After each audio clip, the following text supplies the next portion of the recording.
The Duck's Dream.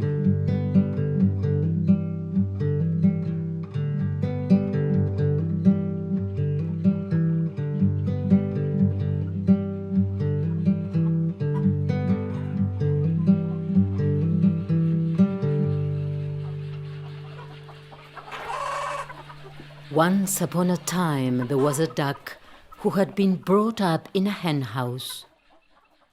We don't know how the egg of a sea duck ended up there, considering that the farm was very far from the coast. But, however it ended up there, it had been hatched, raised and taught in the ways of chickens. He thought he was very ugly when he looked at the other chicks. He was so different. Of course, his wings were made to fly and his feet were made to swim, but he didn't know this. He waddled when he walked, making the other chickens laugh at him behind his back, and so he grew up feeling ugly and different.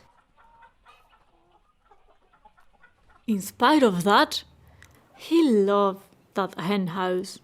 It was the only word he knew. Sometimes, just before dawn, he had strange dreams, blue dreams of never-ending waters. He would see himself swimming in a blue ocean, an ocean which he had only seen in his dreams, a blue ocean, blue, every shade of blue.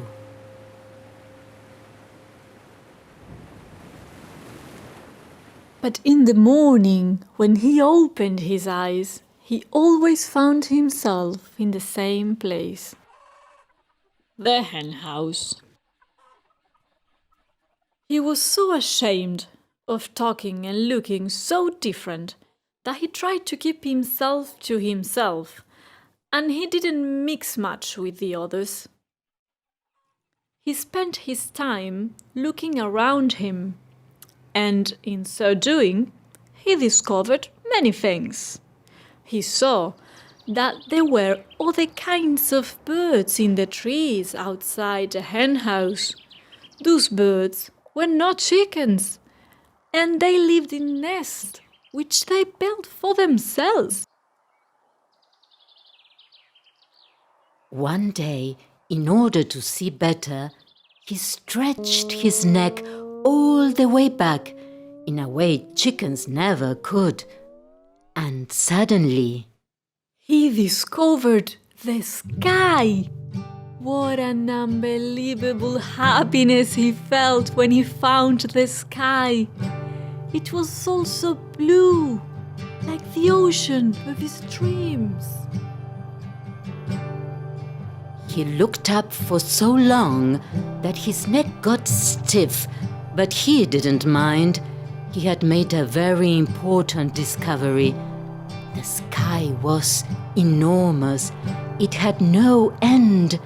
It changed color with every hour and every kind of weather, and also there were other birds flying about in it. Some of them would fly past in big groups, flying high, making changing patterns like geometry in the air. There were times in which he wished for an instant to fly away with them, but that was forbidden for a chicken who was only supposed to flap around close to the ground, and even more so when you are in a hen house surrounded by a wire fence that separates you from the sky. So the duck continued with his investigations.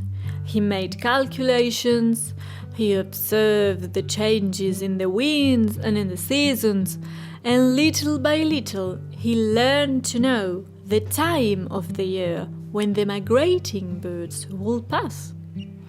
He secretly waited for them. One day, passing through all the usual places of the hen house, he saw the door.